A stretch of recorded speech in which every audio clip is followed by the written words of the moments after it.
Skip it up and that up. You ask kids why their beds aren't made, and they say, I forgot. You ask them why they're walking with muddy sneakers through the living room, and they say, oh, I forgot. But these same kids will ask you, Dad, how come you didn't fix any Jell-O pudding tonight? You said you would 2 years ago, August 12th at 7:31 p.m. You had red sweater on and some loafers, brown. And you say, I forgot. And they say, Dad, you're grounded. Jell-O pudding. Yep, that's how I remember Bill Cosby. I remember seeing those commercials in the 80s where he did the Jell-O pudding commercials, the Jell-O pudding pop commercials. When I think of Bill Cosby, I think of those commercials. Man, how times have changed. So Bill Cosby, who was considered America's dad, he was known for doing family-oriented comedy. He also did, back in like the 70s, the Fat Albert cartoon. His main claim to fame was family-friendly comedy, and he was very, very successful with it. And I would say the peak of his career was The Cosby Show, which aired from 1984 to 1992. And personally, I would say that's when he was at the height of his success. Well, little did we know throughout all those years is that Bill Cosby was a sexually depraved monster who would drug and rape women. Literally. It all started several years ago when a bunch of women came forward and said that Bill Cosby had sexually assaulted them. A lot of time he would give them a drug to incapacitate them, and they would wake up with Bill on top of them. So he would drug them and rape them. It's insane. The unfortunate problem with a lot of these women's claims is not that they were untruthful, is the fact that the statute of limitations had run out on them. The acts of sexual assault that Cosby performed on these women happened too long ago, and due to that, there was no way criminal charges with these women could be brought against the comedian. However, and thankfully for the 60+ women that came forward saying that Cosby in some way, shape, or form sexually assaulted them, one of the depraved acts he committed against a woman named Andrea Constand happened in 2004, so it wasn't outside the statute of limitations, and he could be brought to justice for what he did. And what exactly did our buddy Bill do? Well, he gave Constand pills to incapacitate her, and when she was incapacitated, he sexually assaulted her. Now, she went to police about this in 2005, but prosecutors did not want to press charges, so it was settled in a civil court case about a year later. But in the end, justice did prevail. This past April, Cosby was convicted of 3 counts of aggravated indecent assault for drugging and assaulting Andrea Constand. And again, the former comedian is now facing up to a decade in prison. This actually bothers me more than I thought it would about Bill Cosby going to prison. Not because he shouldn't go to prison. No, he's a disgusting monster, and he sexually assaulted over 60 women, and he should have been in jail a very long time ago. So I'm not sad about the fact that Bill Cosby is going to jail. That's where he should have been ages ago. What depresses me and what makes me sad is there's phenomenal childhood memories that I have that were partially based around the entertainment that Bill Cosby delivered, whether it be Fat Albert, for example. Hell, that show was before my time, but the reruns aired in the 80s.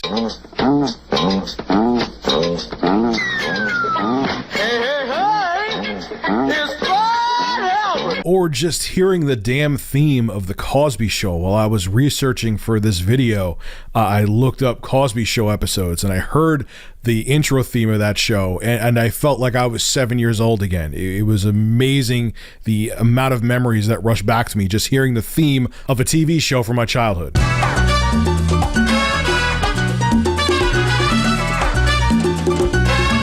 And what's sad about all this is, it's not that these memories that I have when I hear these theme songs are gonna be taken away from me. They're still good memories, but now of course they're tarnished because the man who helped bring these great childhood memories, we find out now, is a horrid monster that was ruining people's lives. What makes this all the more tragic to me is I'm a guy who generally enjoys very crude humor, like Tim and Eric and Dave Chappelle and things along those lines. George Carlin, very upfront, in your face, makes you cringe. They swear a lot.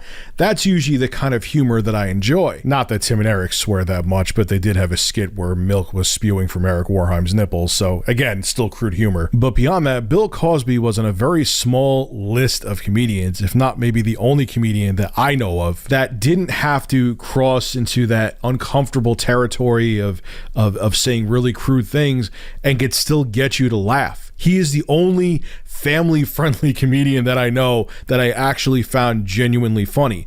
But now that you know what his true intentions were and how he truly was as a person, it kind of makes you feel like he broke your trust as well. As a matter of fact, yeah, he basically did. What amazes me about Bill Cosby and countless others like him, and it's a weird, strange phenomenon with the human condition, is you ever notice how it's always people that project one thing? Like Bill was always about family values and teaching how the family structure should work. And look what he's doing behind the scenes. He's literally drugging and raping women. Or this is a fictional character, but there's a whole bunch of politicians and religious leaders in real life that are like this. Look at American Beauty, okay? Kind of ironic I bring that up because the lead actor in that was Kevin Spacey, so I guess it fits in a multi-dimensional way. But Chris Cooper, who played Colonel Fitz in that movie, was so homophobic. I mean, he hated homosexuals, and any chance he could, he would mock them and slander them. Go watch the movie. Even though Kevin Spacey's another crappy human being, that's still a great movie. But in the end, towards the end of the movie, spoiler alert, Colonel Fitz was closeted gay and actually went to kiss Kevin Spacey's character, Lester Burnham. So again, a guy projecting, oh, homosexuality's terrible, using all kinds of homophobic slurs in the movie.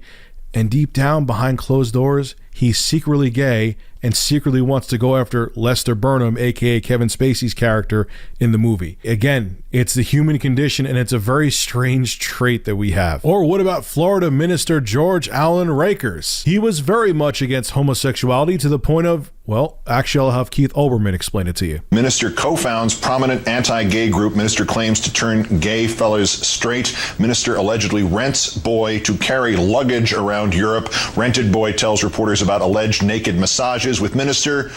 And in our number one story today, George Allen Rakers has resigned from his group that claims to cure the gay away. Yeah, that pretty much sums it up. So our buddy George here was very anti-homosexuality. He actually claimed that he could make gay people straight. And in the end, he was a closeted homosexual himself who was caught with a male prostitute at an airport. And it was due to this that Dr. George Rakers had to resign from his group known as the National Association for Research and Therapy of Homosexuality. So again, a guy who was very anti-gay, behind the scenes was gay himself and hired a male prostitute to quote-unquote give him massages.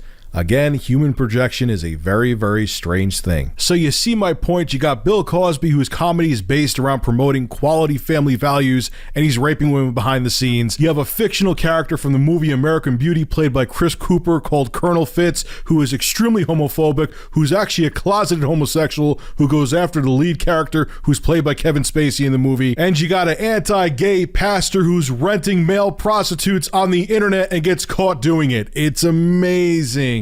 Now, here's the part about the whole situation with Cosby that pisses me off, is that you have people playing the race card. Cosby's own goddamn publicist came out and said this trial was the most racist and sexist trial in the history of the United States. Can we be a little more fucking melodramatic? And how is this trial racist? I've seen Facebook posts and Twitter posts of people claiming, oh, look, Cosby's going away due to race. That's the only reason.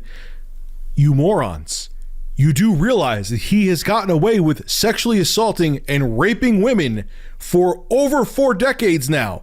60 plus women. If race would have gotten his ass in the slammer, it would have done it many, many moons ago. Race has nothing to do with the fact that Bill Cosby finally, after all the things that he has done, is finally facing prison time. Is that people got fed up with the depraved shit that he was doing and wanted to see him face the music for what he did. They wanted to see him get punished, and it took him over 40 years and 60 different women being sexually assaulted by him for it to finally happen. It has nothing to do with the race card, and it pisses me off that people are bringing it up. What people do not realize, and it boggles my mind that they don't realize it, or they simply don't care and they want to cause friction, is that when you use race as an excuse in a situation like this where race clearly has nothing to do with it, it's just that Bill Cosby is a disgusting goddamn monster, you perpetuate the racism. You don't help the situation, you actually hinder it. But maybe that's what you want. You want to keep racism alive and well. You don't care about the fact that justice is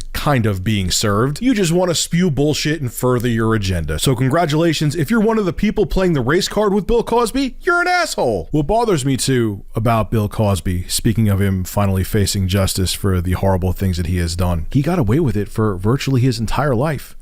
The man is 81 years old. He is in the twilight years of existing on this earth. For over 40 plus years, he got away with what he did. He had well over a half a century of success in the entertainment industry, and he amassed a wealth of over $400 million, all while being a sexually depraved freak behind the scenes. So yeah, fine. In the end, he is facing some justice, and I'm sure that Bill is squirming knowing that the last few years of his life are going to be spent behind bars. But sadly and unfortunately, in the end, he still won and beat the system to a very large degree. And for that, I feel very sorry for the over 60 women that were harmed by Bill Cosby throughout the years. In the end, due to people like Bill Cosby committing such heinous acts, it makes you become a very cynical person. Who's genuine? Who can you trust? Who out there has truly noble intentions and aren't just pretending to have noble intentions to hide their true sinister motivations? How do you know when someone truly cares about family values or they're actually like Bill Cosby? That's the thing about humanity that drives me crazy, and that's what makes me become a very cynical person as I get older. You can't trust anybody. You never know what their true intentions are. So now that it's all said and done, Bill, and you're locked up behind bars, this has to be said to you. Not only first and foremost did you destroy countless women's lives, you also betrayed the trust of millions upon millions of people and children who looked up to you and who thought of you as a hero. You could go to hell, Bill Cosby. This is Rich of Review Tech USA signing out. Have a good one.